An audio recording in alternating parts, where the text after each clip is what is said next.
الحمد لله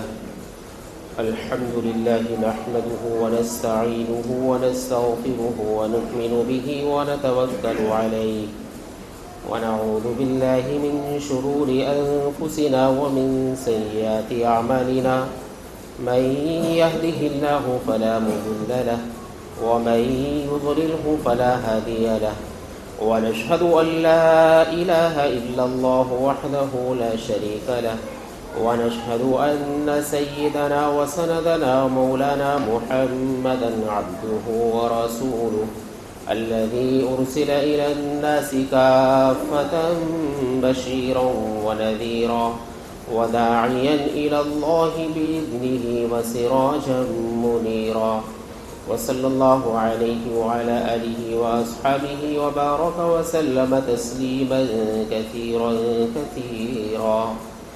أما بعد فأعوذ بالله من الشيطان الرجيم بسم الله الرحمن الرحيم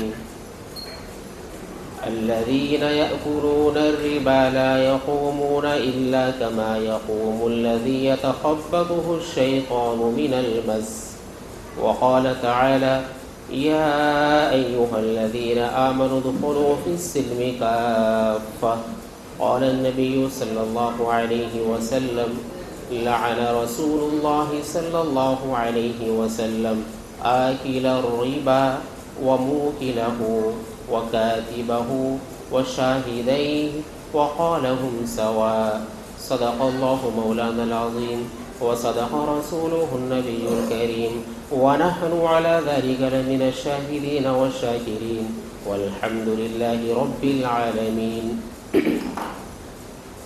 محترم بزرگوں، دوستوں، اللہ عز و جل کا بے انتہا کرم ہے، احسان ہے، شکر ہے، اس نے ہمیں اپنے دربار عالی کے اندر آنے کی توفیق مرحمت فرمائی. اللہ عز و جل ہمارا نماز کے لیے آنا بے انتہا قبول فرمائے.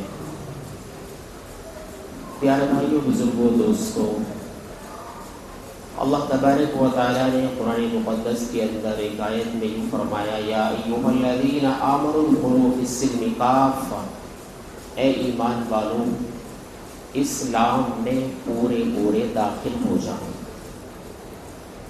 ایمان والوں سے کہا گیا ہے کہ اے ایمان والو اسلام میں پورے طور پر داخل ہو جاؤ. ابھی اس آیت سے یہ پتہ چلتا ہے کہ ایمان اور چیز ہے، اسلام کوئی دوسری چیز ہے. صاف ظاہر ہو رہا ہے کہ ایمان نام کسی اور چیز کا ہے اور اسلام کسی اور چیز کا نام ہے. اسی کو اللہ فرماتے ہیں کہ ایمان والو اسلام میں پورے طور پر داخل ہو جاؤ. معلوم یہ ہوا کہ ایمان نام جو ہے وہ اس کا سفر باطن سے شروع ہوتا ہے، اندرونی اعتبار سے ہے.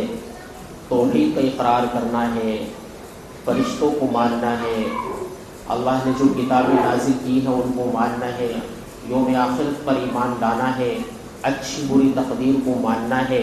اس کا تعلق دل سے ہے. اور اسلام نام ہے، یہ عربی کا لفظ ہے. اسلام کی معنی ہے کسی ذات کے آگے اپنے آپ کو جھکا دینا، اپنا سر خم کر دینا، جیسے کسی کے آگے اپنے آپ کو سرنڈر کر دینا. اور اسلام کے معنی اللہ کے سامنے اپنے آپ کو جھکا دینے ہیں، یعنی کہ جیسے اللہ چاہے گا اب میری زندگی ایسے گزرے گی. میرا جو 6 فٹ کا وجود ہے اس پر مکمل طور پر اسلام نافذ ہو جائے. میرے ہاتھ وہ کام کرے جو اللہ چاہتا ہے، میری آنکھ اس چیز کو دیکھے جو اللہ چاہتا ہے، میرا دل دماغ اس چیز کو بارے میں سوچے جو اللہ چاہتا ہے. یعنی اپنے آپ کو پورا اللہ کے حکم کے تابع کر دینا، اس کا نام اسلام ہے. فقط دل سے اللہ کی وحدانیت کا اقرار کر لینا یہ کافی نہیں ہے. مکمل اسلام میں داخل ہونا ہے. ہمارے سارے کام، معاملات ہے، تجارت ہے، معاشرت ہے، عقائد ہے، اسی طریقے سے عبادات ہے، حسن اخلاق ہے، یہ تمام کے تمام اسلامی اعتبار سے اعلیٰ ہو جائیں، ارفع ہو جائیں، بہتر ہو جائیں. اس کے معنی ہے کہ اسلام میں مکمل طور پر داخل ہو جاؤ کہ اللہ کا اب جو بھی حکم آئے گا میں اسے ماننے کے لیے بلا چوں چرا ہر وقت تیار ہوں. جیسا کہ حضرت ابراہیم علیہ السلام کے سامنے جب حکم آیا کہ اپنے بیٹے کو ذبح کرو تو اب انہوں نے ذرہ برابر لب کشائی نہیں کی کہ یہ حکم کیوں دیا جا رہا ہے، اس کا ریزن کیا ہے، نہیں، اب اللہ کا جو حکم آ گیا مجھے اس کو ماننا ہے، قبول کرنا ہے، اس کے معنی ہے اسلام۔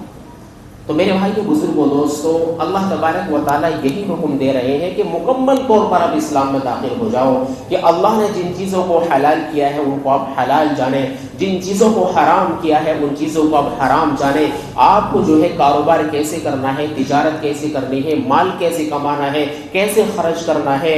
یہ نہیں ہے کہ صرف جو ہے ہم نماز پڑھ لی، مسجد کے اندر آئے تو مسلمان ہیں، اور مسجد سے باہر نکلے، دفتر پہنچے، دکان پر پہنچے، کاروبار پر پہنچے تو گویا ہمارے اوپر اللہ کا کوئی حکم نافذ نہیں ہو رہا، نہیں، ہر جگہ اللہ کا حکم نافذ ہو رہا ہے کہ تمہیں کیسے معاشرت کے اندر زندگی گزارنی ہے، دوسروں کے ساتھ کیسے میل جول رکھنا ہے، تجارت کیسے کرنی ہے، کیسے کام کو چلانا ہے۔ یہ تمام چیزیں اسلامی اعتبار سے اللہ کے نبی کے بتائے ہوئے طریقے پر آ جائے تو اس کا نام ہے کہ اسلام میں آپ مکمل طور پر داخل ہو گئے۔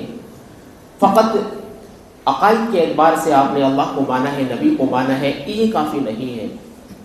پوری زندگی آپ کی صبح سے لے کر رات تک، رات سے لے کر صبح تک کی جو زندگی ہے یہ مکمل طور پر جو ہے اسلامی بن جائے، تب آپ سمجھے جائیں گے کہ آپ اسلام میں پورے طور پر داخل ہو گئے۔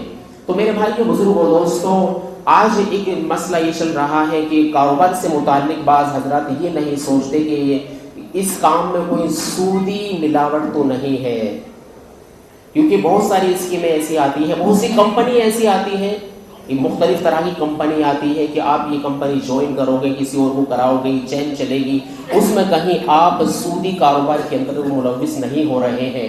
اس چیز سے بہت زیادہ بچنے کی ضرورت ہے۔ قرآن کریم کے اندر فرمایا الذین یأکلون الربا لا یقومون الا کما یقوم الذی یتخبطہ الشیطان من المس، جو آدمی سود کھاتے ہیں، سود آپ سمجھتے ہیں بیاج کو کہتے ہیں، سود کے معنی بیاج ہوتا ہے۔ سب حضرات ہو سکتا ہے سود کو نہ سمجھے کہ بھئی سود ہوتا کیا ہے۔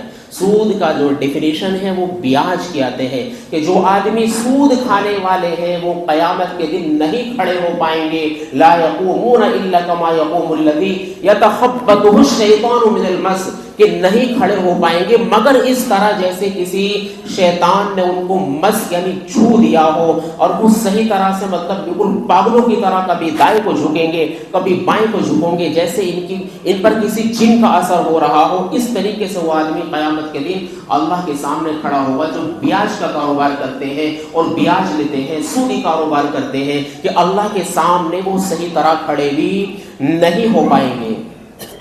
اور پھر اگلی آیت میں اس سے آگے فرمایا اللہ نے یا ایھا الذین آمنوا اتقوا اللہ وذروا ما بقی من الربا ان کنتم مؤمنین، اے ایمان والو اللہ سے ڈرو اور جو سود تمہارا کسی پر باقی ہے اسے چھوڑ دو، ان کنتم مؤمنین، اگر تم ایمان والے ہو۔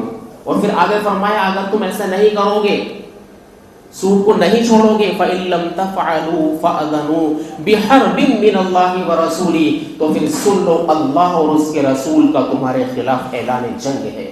بحرب من اللہ ورسولہ، کہ اللہ کا اور اللہ کے رسول تمہارے سے جنگ کریں گے، اور اللہ اور رسول اگر کسی بندے سے جنگ کرے تو کوئی آدمی بچ سکتا ہے؟ کس کے اندر یہ طاقت ہے کہ اللہ سے کوئی جنگ کرے؟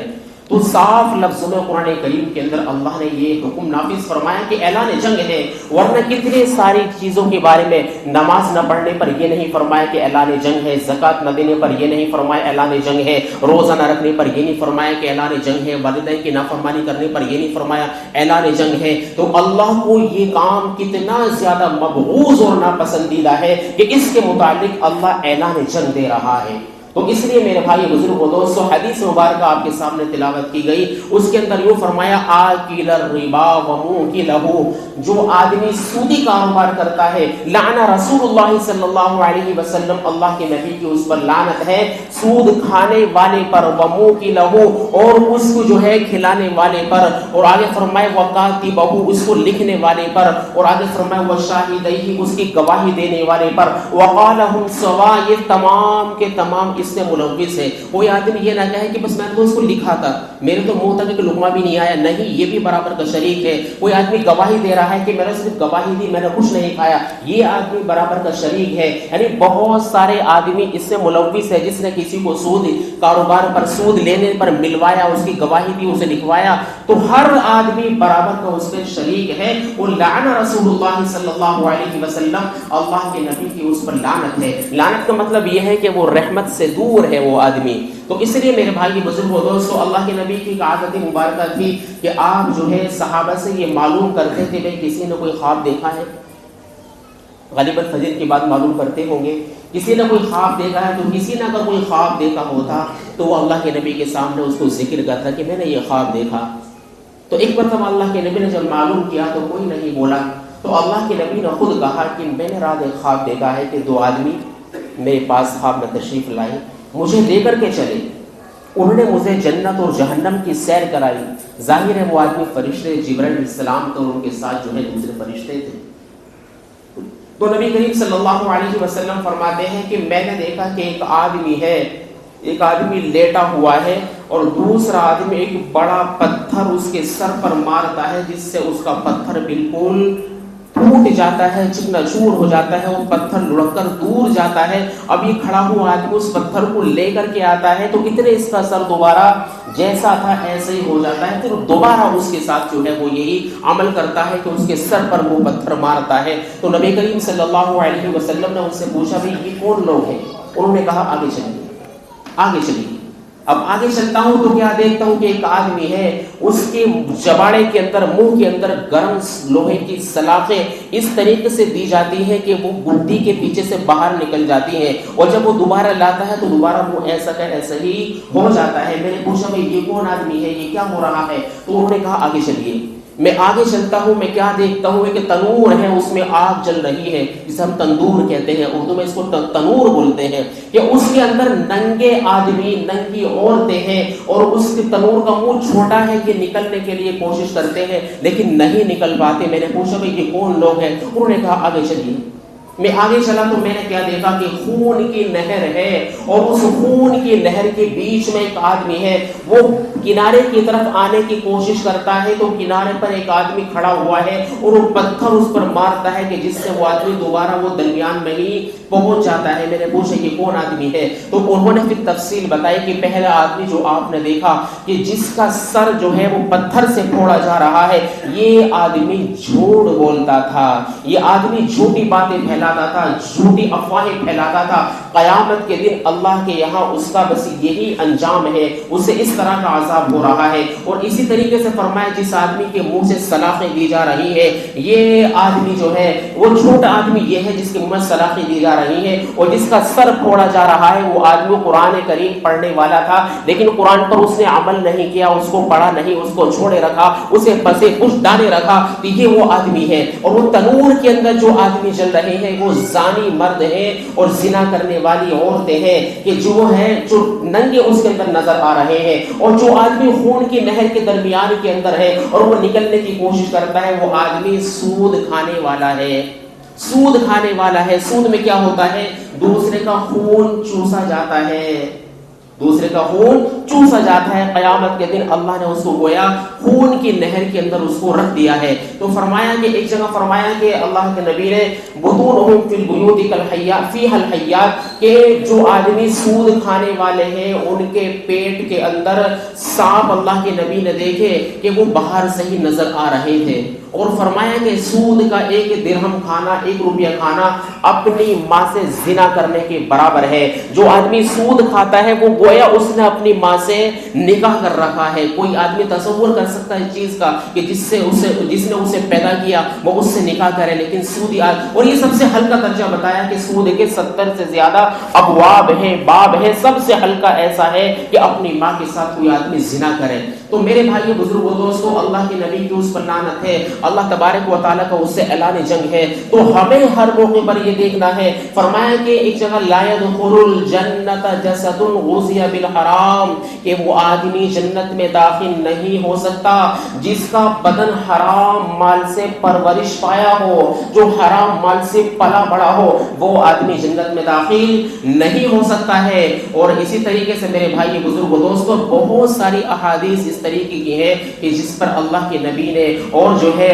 اللہ تبارک و تعالی نے اس کے خلاف جو ہے بڑی بڑی سخت وعید اس پر نازل فرمائی گئی ہیں۔ تو اس لیے ہمیں کاروبار کے اندر یہ دیکھنا چاہیے کہ ہم کس طریقے سے کاروبار کر رہے ہیں۔ ایک حدیث میں فرمایا یأتی علی الناس زمان لا یبالی المرء ما اخذ من الحلال ام من الحرام کہ لوگوں پر ایک زمانہ ایسا آئے گا وہ یہ بھی نہیں دیکھے گا کہ اس کے پاس جو مال آ رہا ہے وہ حلال طریقے سے آ رہا ہے یا حرام طریقے سے آ رہا ہے۔ یہ ساری چیزیں ہمارے سامنے ہیں۔ بہت سے آدمی ان ناجائز کاموں کو جواز کی شکل دیتے ہیں کہ اس میں کیا برائی ہے، میں نے کسی کو پیسہ دیا ہے اتنے پرسنٹ میں لے رہا ہوں۔ نہیں، یہ تمہاری عقل کی بات نہیں ہے، اس کے متعلق قرآن کی آیت نازل ہو چکی ہے، کیونکہ علم سیکھنے کے لیے آنکھ کی ضرورت ہے، زبان کی ضرورت ہے اور کان کی ضرورت ہے، اور اگر اس کے بعد پھر بہت ساری چیزوں کو دیکھنے کے لیے عقل کی ضرورت پڑتی ہے، لیکن بہت ساری چیزیں ایسی ہیں کہ عقل بھی وہاں پر جواب دے جاتی ہے، پھر وحی کا نزول ہوتا ہے، پھر وحی کو تسلیم کرنا پڑتا ہے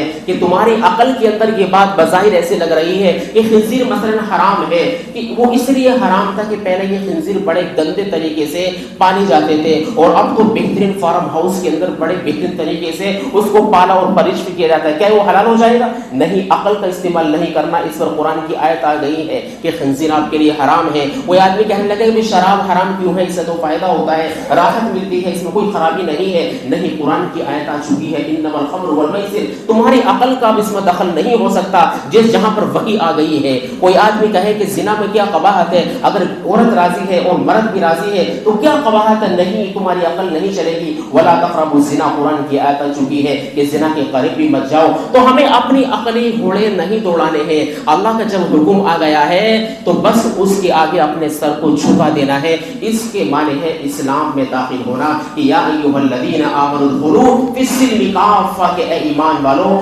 اسلام میں مکمل طور پر داخل ہو جاؤ، آدھا تیتر آدھا بوٹیر نہیں چلے گا، مکمل داخل ہونا پڑے گا۔ اور فرمایا ولا تتبعوا خطوات الشیطان انہ لکم عدو مبین، شیطان کے نقش قدم پر مت چلو، وہ تو تمہارا کھلا ہوا دشمن ہے۔ تو اس لیے میرے بھائی بزرگوں دوستوں، اپنے کاروبار کے اندر، تجارت کے اندر، زراعت کے اندر یہ چیز دیکھیں کہ کہیں ہمارے جو ہے کام کے اندر سودی کاروبار تو نہیں ہو رہا ہے، سودی نصاب۔ پھر کچھ مسئلے ایسے ہیں، بہت ساری چیزیں ایسی آتی ہیں کہ بینک کھاتا ہے مثال کے طور پہ، اکاؤنٹ آپ کو رکھنا ہے، ضرورت ہے، بہت ساری چیزیں ہیں کہ اس کے بغیر کاروبار نہیں چل سکتا ہے۔ پھر علماء کا یہ فتویٰ ہے کہ اگر آپ نے سیونگ اکاؤنٹ رکھا ہوا ہے، بہتر تو یہ کرنٹ اکاؤنٹ ہونا چاہیے جس میں غالباً انٹرسٹ نہیں ملتا ہے۔ اگر کسی کا سیونگ اکاؤنٹ ہے تو پھر کا فتویٰ یہ ہے کہ جو انٹرسٹ آپ کے اکاؤنٹ کے اندر جو ہے شامل ہوا، ایڈ ہوا ہے، اس کو آپ پاس بک کے ذریعے یا جس طریقے سے آپ کے پورے میسج آتے ہیں کہ اتنا انٹرسٹ ہمارے مال کے اندر شامل ہو گیا ہے، اس کو وہاں سے نکال کر بلا واجب التصدق کسی غریب کو بغیر ثواب کی نیت کے دینا ہے۔